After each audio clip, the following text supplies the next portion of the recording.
Welcome home to USA Global TV and Radio, a place where dreams take flight, with authentic storytelling, diverse perspectives and meaningful conversations, where global stories unite and bridges are built beyond all borders. Discover world-class education, entertainment, hope and inspiration.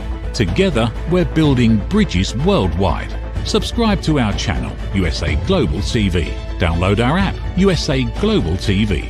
Be our guest or join our team. Visit usaglobaltv.com. Thanks to our founder and executive producer, Dr. Jacqueline Kerbeck. Music score by Yeffy Tang from Cloud Road Music. Voiceover artist Mike Porter. Creative direction by Paul Garcia. USA Global TV and Radio, your home for global connection. All rights reserved. This video and its contents are the exclusive property of USA Global TV and Radio. Unauthorized use, duplication or redistribution in any form is strictly prohibited.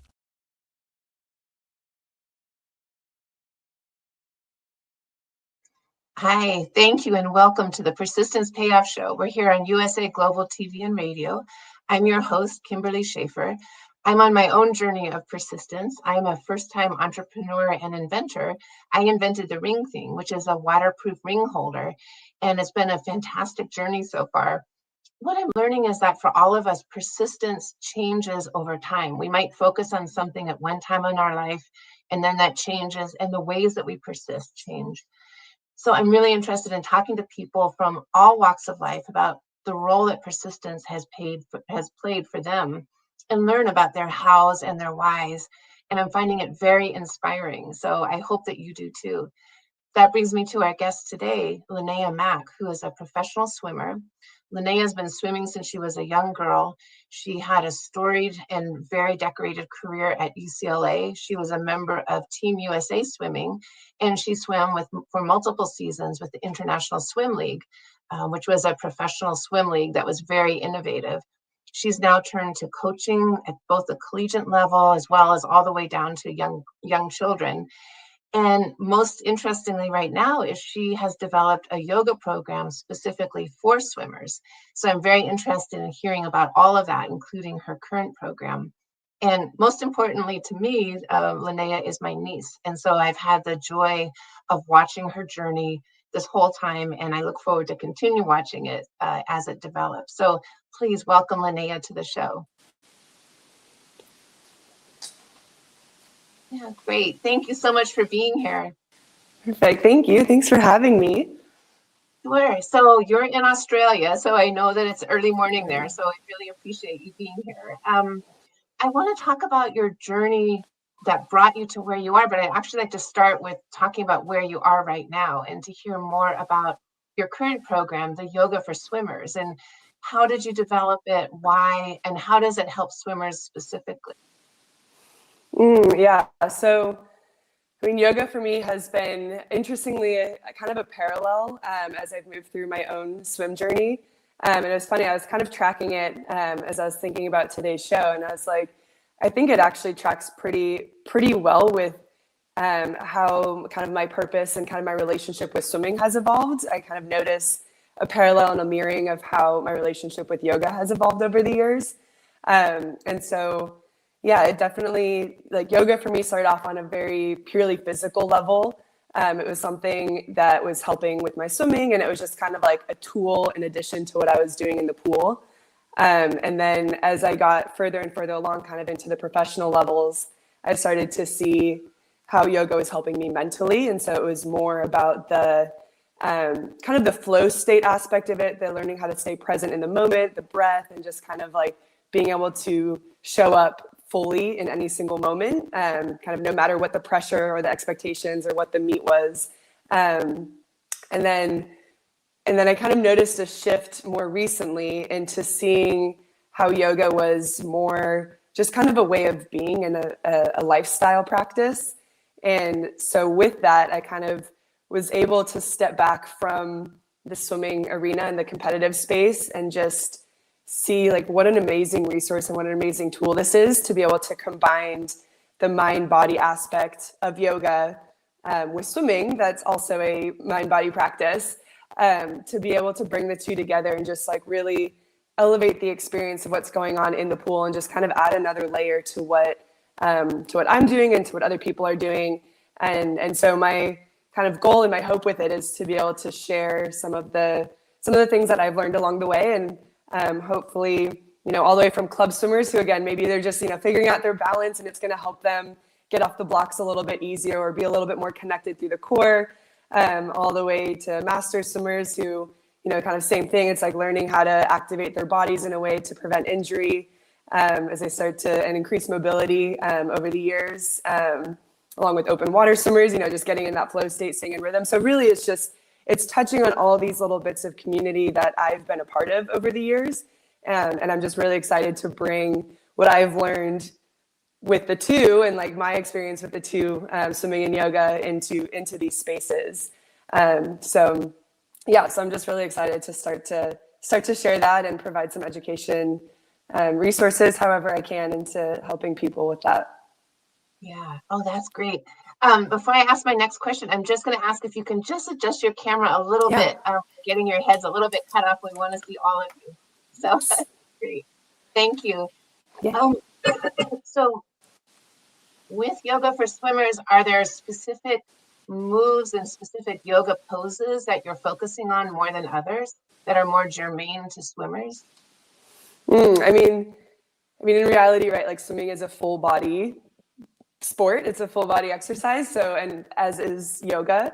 But yes, I'm trying to really, and there's so many different yoga postures. There's so many different styles of practice. So I'm speaking to the style that has worked for me that I've used over the years, which is more of a vinyasa, more of a yin, more recently a little bit more of an Ashtanga style yoga practice, but bringing in those elements and deepening my own practice, like learning more about the different postures, learning how it relates to the fascia, how the different muscle groups work, and how the different kind of energy flows throughout the body through meridians and all the different layers. So I'm definitely, as I get deeper into that, I can kind of start to pick and choose like, oh, this would be really beneficial in times that, swimmers are going through this mentally or physically, and start to kind of piece together things like that. But I think, yes, to the point of within the different demographics, definitely have kind of a more catered structure and definitely more specific intention with what we're doing within the yoga practice for sure.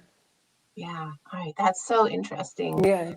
That's so interesting. And also, I've seen that the USA Swimming Network is picking up your program. And so they are broadcasting it to the USA Swimming group and network. So that's a fantastic way to get started.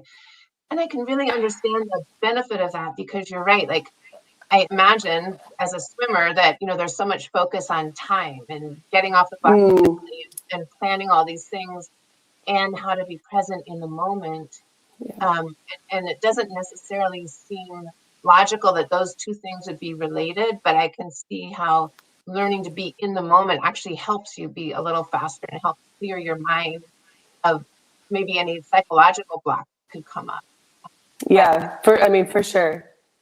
Yeah. And I think with that too, the rest portion of the practice is something that more and more people are picking up on. I think just like across sport in general, just how important that recovery piece is. And when you're trying to compete at a high level for any sport, really, for anything, I think in life, but you want to just really kind of maximize the experience, maximize your performance, right? So being able to recover faster and be able to show up more frequently at your best and be able to like really push those limits more often, the more adaptation you get and kind of the further along and the faster you're going to get. And I think that's something that I really struggled with as we got more into the pro side of things. Like there was just this, and there's this incredible drive, right, that these athletes have of like, you need to do more, you have to go faster. There's kind of this like forward thinking, like go, go, go, always wanting to do more. And I think what yoga has helped me with, and I hope to share, is to create those spaces in between the doing to allow the adaptations, to allow the rest to start to really happen, so that when you do come back to the practice, you actually are able to get more out of it. And you can show up a little bit more full and just like increase your capacity. But that takes time to slow down. And it's really hard when it feels like you're not, doing anything. I'm sitting here in a forward fold for 5 minutes. I'm not being productive. But again, I think that's something both for athletics and just outside of that we definitely just, I think, need more of in life. So, yeah. Yeah, I 100% support that. I agree with you. So I'd like to just talk a little bit about your own journey. So you started swimming as a young girl, and can you just talk to us a little bit about what drew you to swimming and what kept you with it over the years? What was it that really stuck with you?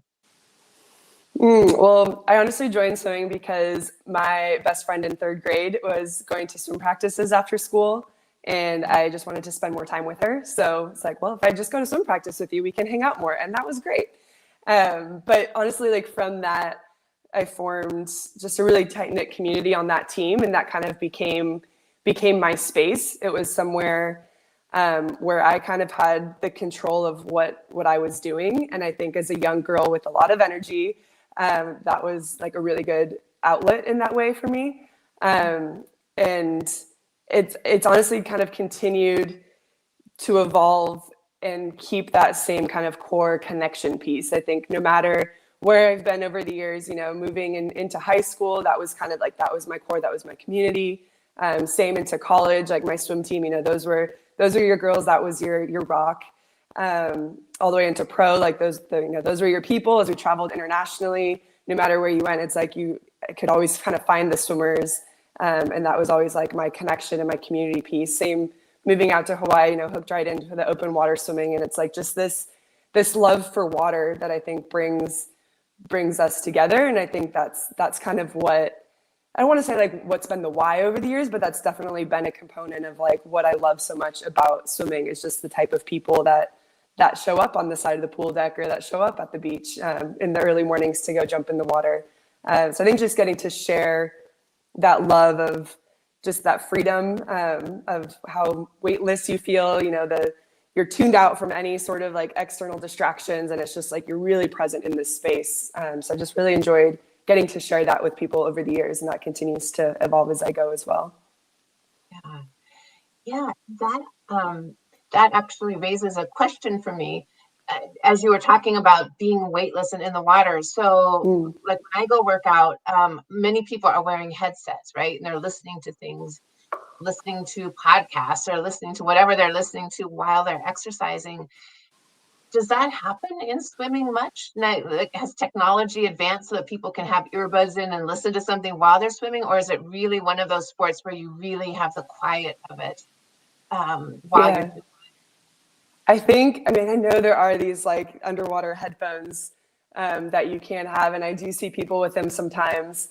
But yeah, I don't know. To me, I think the kind of the purity of being away from all that and being able to just absorb the sounds and just being like really in the element is something that I love so much. But I mean, it's anyone's practice, right? You can kind of like make it whatever it is. But I think especially, when you're out in the ocean, I don't think you don't have headphones in, you're not, that's just not quite the feel out there. But yeah, it is interesting to see those people in, and I try not to judge. It's, like I said, their practice, it is whatever. But I definitely think that's something really unique about the experience. Like you're not on your screen, you're just away from all that for a little bit. And so I kind of hope that continues to be a space for people to have that. Yeah, that makes sense. Yeah. Now, again, looking back, you went through a time when you were diagnosed with scoliosis. I'll just mention that we are a very tall family. I'm 6'1", you're over 6 feet. Your brother is 6'5", so we're just tall people with big spines, long spines. And you were diagnosed with scoliosis as a girl, and I believe you wore a brace for quite a while. And I'm curious to know, how was that for you? And did other kids make fun of you for it? What was that experience like? Yeah, so I think it was third grade. So it was actually right around the time I started swimming. So again, it's interesting to kind of track that parallel, how the yoga and swimming kind of played part. But yeah, it was just like a random test in third grade. They came in and just kind of were checking all the girls, I think especially girls, young girls. And it did turn out that I had a pretty severe curve. I can't remember the exact degrees at the time. But it was bad enough that the doctors wanted to go in and put a metal rod up my spine. And just having started swimming and being, a gymnast at the time too, that was just not really going to be an option. And so my mom took the time to do some research and found a woman in the Bay Area who taught yoga for scoliosis. And so I was doing one-on-ones with her, just like super specific to how my back was, trying to at least get the curve from, or prevent it from getting worse. And then, in conjunction with that, I did wear a back brace. Luckily, it was only at night. I think I maybe threw a little bit of a fit about that. I was like, I don't want to be going into middle school wearing this thing. I mean, it was like pretty from the hips all the way up to the shoulders. It was like a big kind of like hard casing. But yeah, I wore that for probably like 3 years, all throughout middle school, maybe even into high school for some time. And again, with the idea of just like, it was never going to correct it, but at least as I was growing, it was going to prevent it from getting worse. But that's something that I can tell if I stop, or like over the years, if I stop doing yoga or being as consistent with that practice, I can tell that, things start to hurt. And it's just like, it keeps me honest, I would say, with both swim and yoga practice for sure. Yeah, that makes sense. That makes sense. Well, I'm glad that that nobody bullied you for it, because I think that can happen. And so I'm happy you didn't experience that. Yeah. I'm curious to know, as we sort of move through your swimming journey. So at UCLA, you were, and maybe still are, the most decorated swimmer in UCLA swimming history, I believe. And you set 9 school records, and of your 4 individual records, 3 of those still stand, and it's been some years. So you had a really incredible career there. And then from there, you moved into the pros. And so I'm curious to know, how did that come to be with moving into the pros? And was that, I imagine in the pros, you're still focused on time and placing, but was there a different quality that you encountered as a Yeah, I mean, in college, right, you're a student athlete, so you're still balancing school and academics along with what you're doing in the water.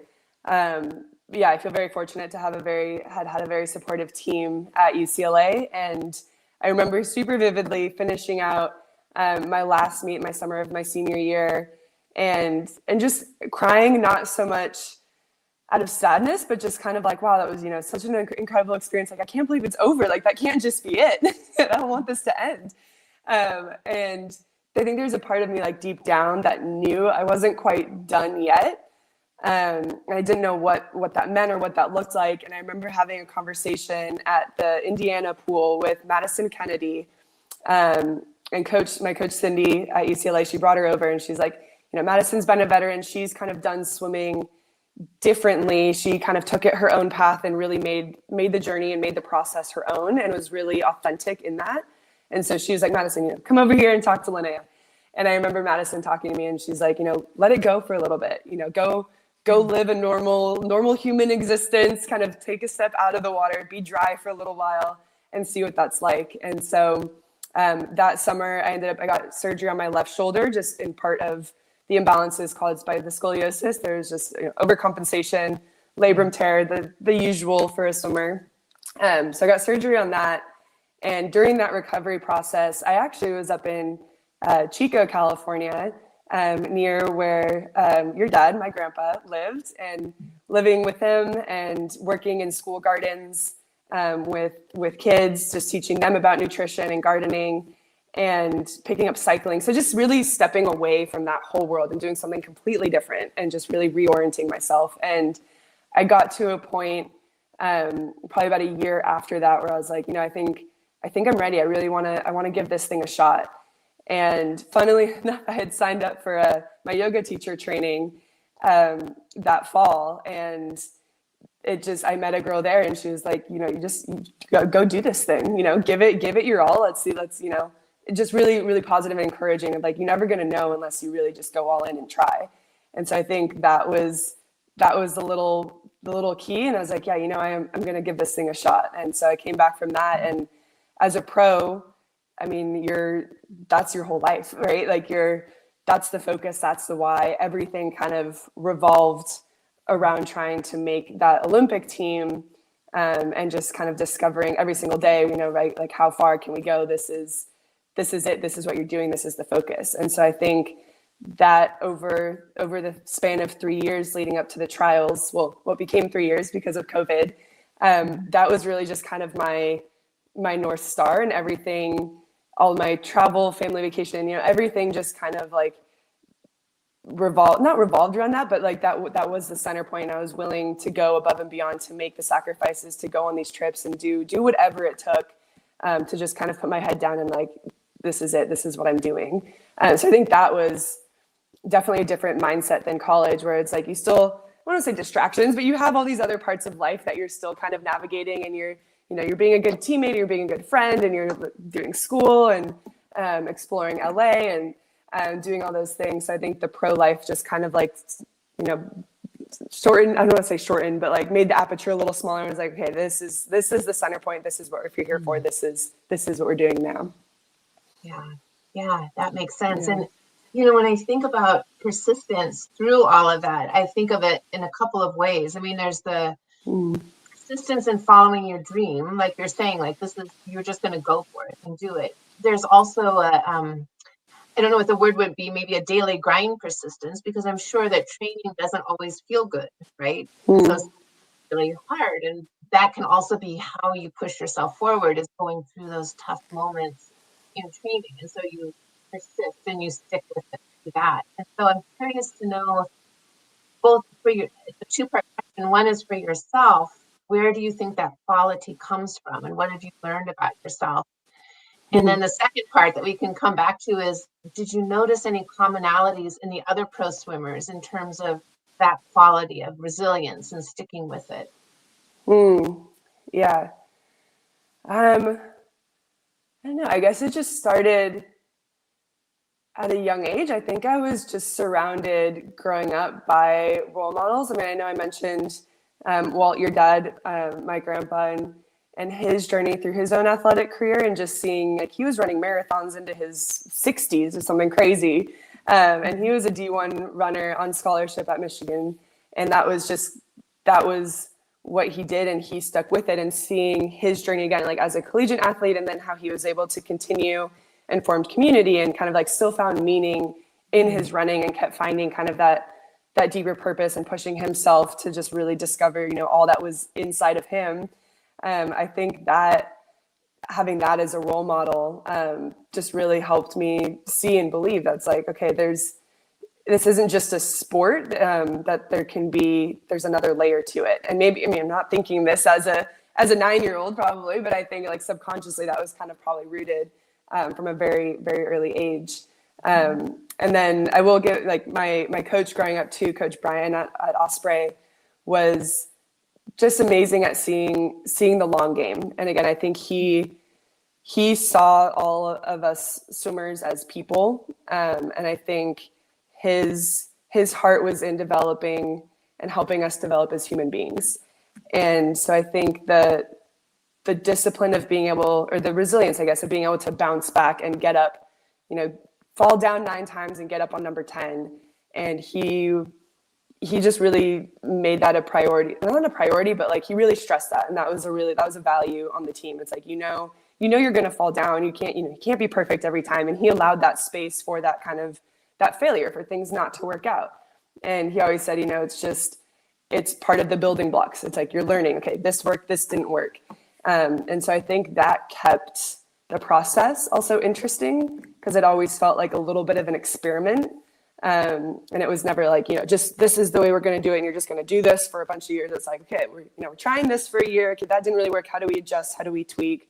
So it was a very organic process. And I think that's something that I saw as I moved onto the pro level was, yes, I'd say it's eggs. It's still eggs. It's served just a bunch of different ways. Like, everyone was showing up to do the same thing, but had their own little flair to it, and had their own kind of individual process of how they like to get there and how they like to do things. And I think being in that space just kind of added a level of like validation to that, and not in an external way, but just kind of like, okay, I know these are the principles here, here are the kind of the basic building blocks. How can I weave this together for myself in a way? And just seeing how other people were doing that, it's like you're learning, you're growing. And again, it's just kind of this like fun, curious experiment of like, oh, that's working for me this season, but if I try that again next year, that's not quite right. So what are we doing to kind of keep developing and keep growing and learning? Yeah. Oh gosh. I love that analogy of the eggs and cooking it all the different ways. Like that's a perfect analogy. That's beautiful. Yeah, I really like that. Do you feel now like that has given you that experience and that journey? Do you feel more confident now going into whatever you decide to do, like now with the yoga for swimmers or other ventures that you might be pursuing? Do you have that confidence of like, I know how to stick with something, and it may work, it may not. I might fall down 9 times, but I'm going to keep trying because I know that I can. So do you feel a lasting effect of that journey, of that part of the journey in yourself?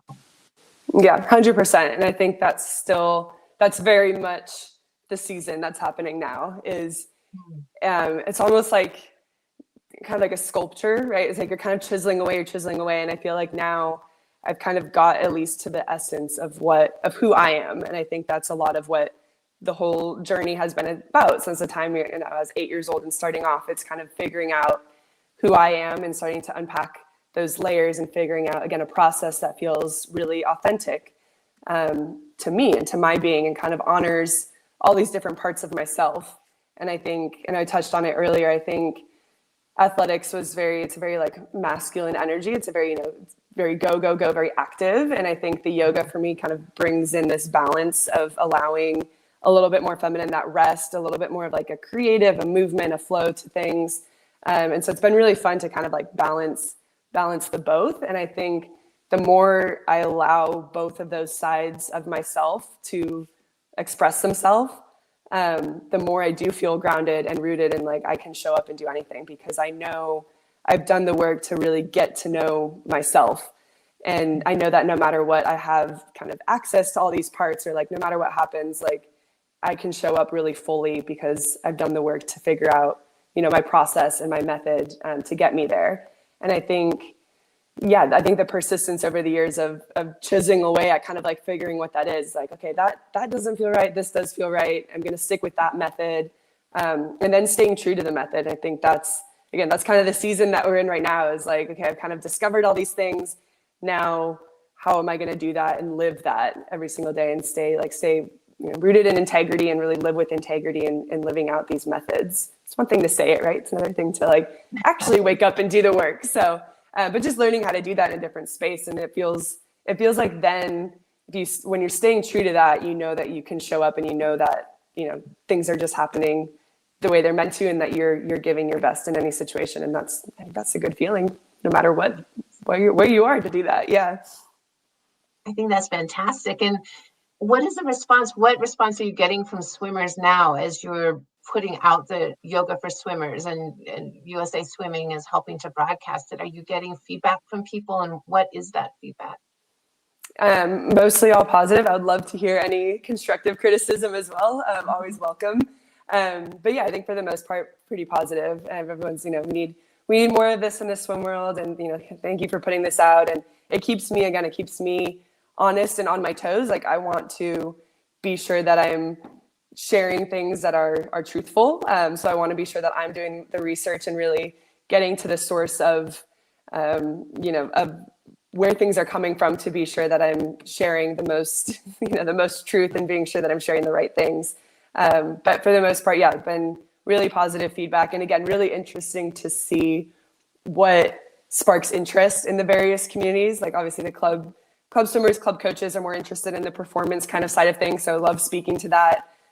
With the masters, again, it's just kind of more body awareness. So everyone has their little piece of it that lights them up. And so that's been really fun to be able to share that and just have really good feedback with that all.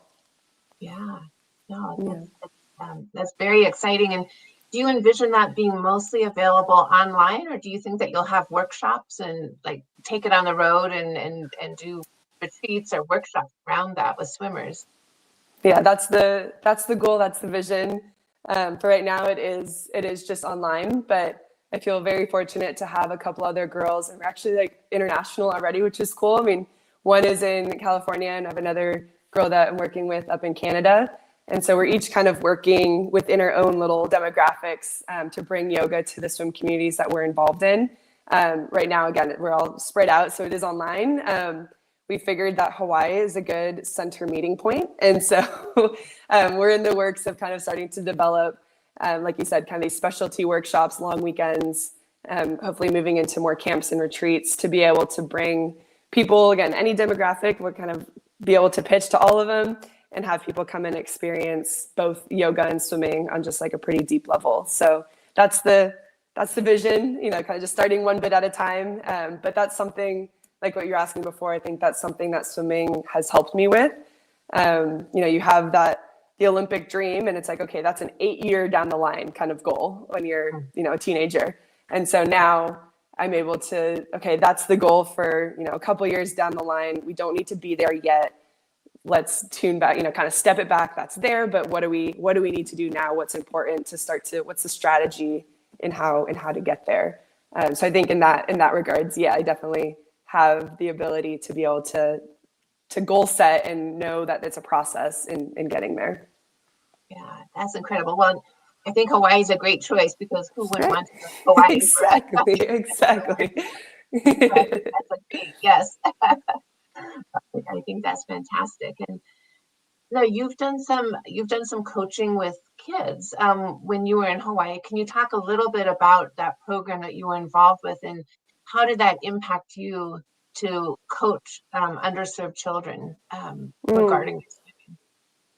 Yeah, so I was working with a swim company there and basically developed a program to help these kids who had never learned how to swim. And they were, I think, mostly middle school age, maybe fourth grade to middle school. And again, being on Oahu, being on an island, we are like surrounded by water in every direction. And these kids just like never learned how to swim. And so I developed a program to be able to teach the basics, you know, a little bit of like water safety, basic, being able to survive kind of thing. And we stuck with the pool. We did I think it was a 4-week program, 4 or 5 weeks, of just a couple hours in the pool every single week. But the way that these kids just would light up and they would get so excited and like, oh, like miss, look what I can do. And to see that flip of being, you know, grabbing the wall and just being so timid, to be able to have the space and just really like provide the support for something that I don't remember having to learn, right? Like my parents did water babies. I was thrown in the water as like a 4-month-old or whatever, you know. I don't remember what it was like to be scared of the water and to not know how to swim. So figuring out how to get into that mindset of like, wow, how would this feel to, you know, be in this body of water that like you feel like is going to kill you, and then to be able to provide the support and the space for them to start to relax into it. Because I think that's the biggest thing that I saw is like, you know, with anything, you tense, you tighten, you're done, you know, the water's going to win. And so figuring out how to relax into the water, actually, you know, you float and you're supported. So that was an interesting challenge for me to be able to step back into that space of like, okay, how do we get these kids comfortable enough? But the second they felt supported, the second they felt safe, you know, they just took off. And at the end of those 5 weeks, we brought them out into this little lagoon, pretty protected. But sometimes there's a little reef out there in Ala Moana. And so to see these kids who 3 weeks before like would not put their head underwater, right? Or they would like put their face in and like kind of freak out a little bit. And now they're diving down and they're like, oh my God, I saw this fish. And like, there's a sea cucumber, come feel it. And just to see that whole world open up for them really reminded me too, that's like, wow, that's something that, you know, you kind of take for granted, the skill of swimming. It's not even like on the competitive level, but just being able to jump into the water in Hawaii, go for this long swim, you know, out to these kind of remote reefs and out to these remote places, like that's a skill, and that's a whole world that is now, you know, opened up to these kids or to these people once they kind of learn that skill set. And so that made me a little bit more appreciative, one, of having that skill, but two, just like interested in helping people be able to experience that and just like experience the water and kind of like get into that world. And so I love working with kids and adults too. I had plenty of adults that I was working with when I was out in Hawaii. Again, totally terrified of the water, and how can we start to develop that relationship and just kind of like let yourself enjoy and experience this whole new way.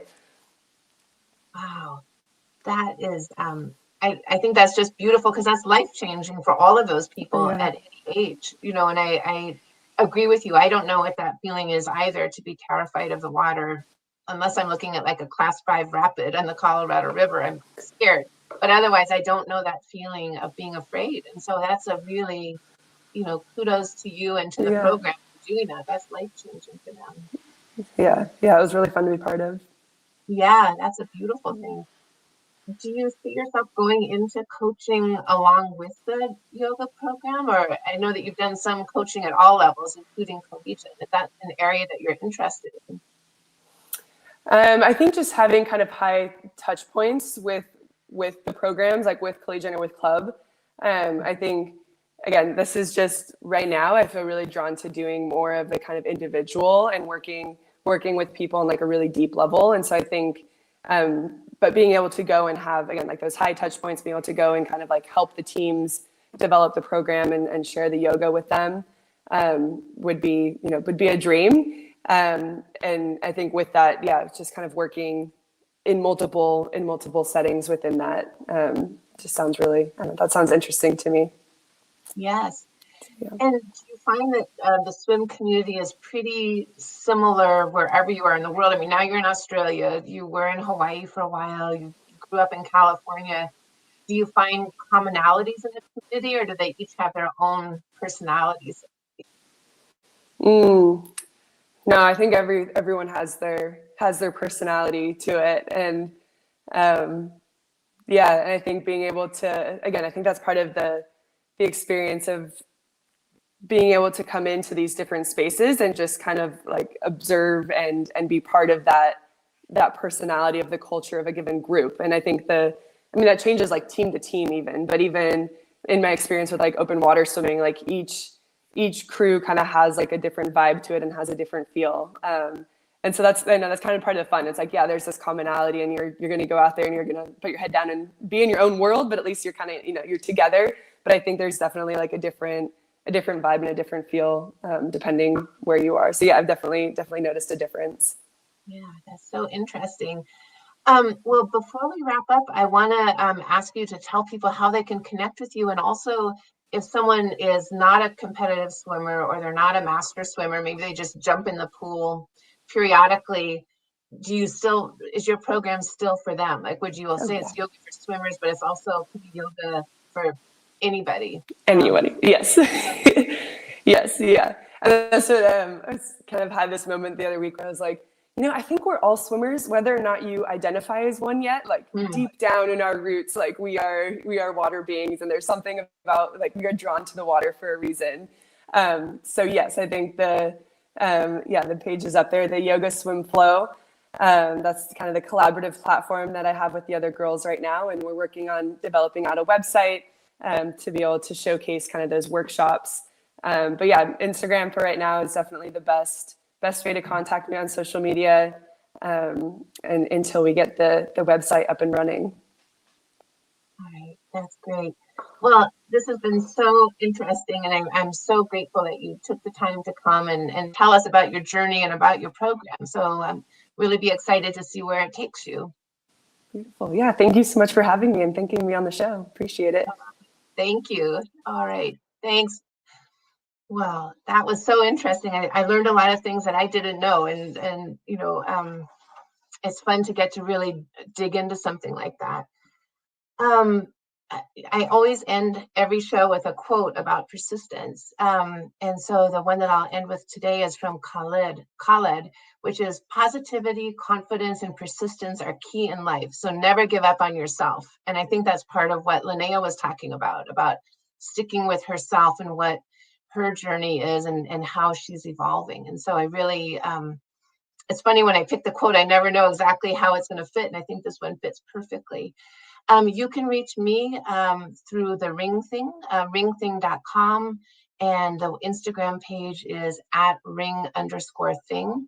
I'm available anytime, and the Persistence Payoff Show is on USA Global TV and Radio every other Tuesday at 12 o'clock Pacific time, and is available for viewing anytime on YouTube. So thank you so much to USA Global TV and Radio and Dr. Jacqueline Kerbick for giving us the platform. Thanks, and I look forward to seeing you in 2 weeks. Ever dreamed of hosting your own TV show, sharing your story with a global audience? Now's your chance to shine. At USA Global TV and Radio, we make it easy for you to create, host, and broadcast your very own TV show. Whether you're a storyteller, entrepreneur, or industry expert, we help you bring your vision to life. With our exclusive interview, live streaming, and podcasting training, you'll gain the skills and confidence to captivate your audience. Our global platform ensures your voice is heard worldwide. Join our community of creators who are already making an impact, one show at a time. Step into the spotlight. Host your own TV show on USA Global TV and Radio. Book your discovery call today at usaglobaltv.com. Copyright 2025 USA Global TV and Radio. All rights reserved. Terms and conditions apply. To learn more, visit usaglobaltv.com. Thank you, viewers and listeners of USA Global TV and Radio, for joining us today. We're honored to have your time and attention as part of our global community.